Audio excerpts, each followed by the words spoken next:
As we lead up to this year's March on Washington and remember the leaders from the civil rights movement of the 1960s, we want to highlight new generation of activists. I met a recent high school grad who says that it's up to young people of all races and backgrounds to make a change. Our skin has always been laminated with a price tag, and since there is no highest bidder now, no auction block to sell us off of, no deal to break with the master next door, it's easier just to kill us while they steal our culture. My name is Julia Kamara. I'm 18 years old, and I would say I'm a student activist, I'm a womanist, I'm pro-Black. I love that. You're all the things. Everything you could be. So, Julia, tell me a little bit about yourself. I'm half white and half West African, and I'll be a rising freshman at Northwestern. I've gone to private school my whole life, but I lived in Africa for most of my life.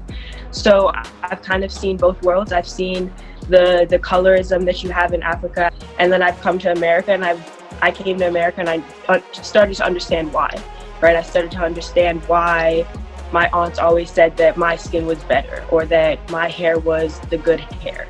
And since I started to understand why, I started to ask more questions. Why is it that it's this way? What are some of the changes immediately that you would like to see? I would like to see economically, Black people being given the chance to succeed economically. And then I think, especially with everything that's going on now, police brutality and mass incarceration. Another thing, a big thing for me, especially as a student, is education.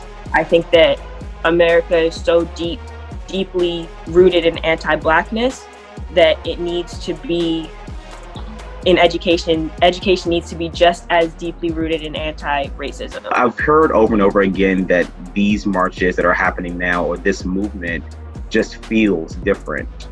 Do you agree with that? Yes. I think that the ones that I've been to have felt a lot more like we're done.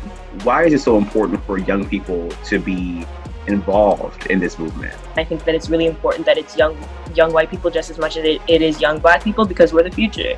It's really cliche, but it's true. I absolutely love that story. Pay attention. She will be going far, you guys.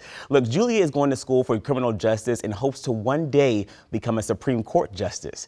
Look, if you know a young person who is doing the work to push their communities forward, I'd love to hear from you. Hit me up on social media or shoot me an email. That information right there on your screen.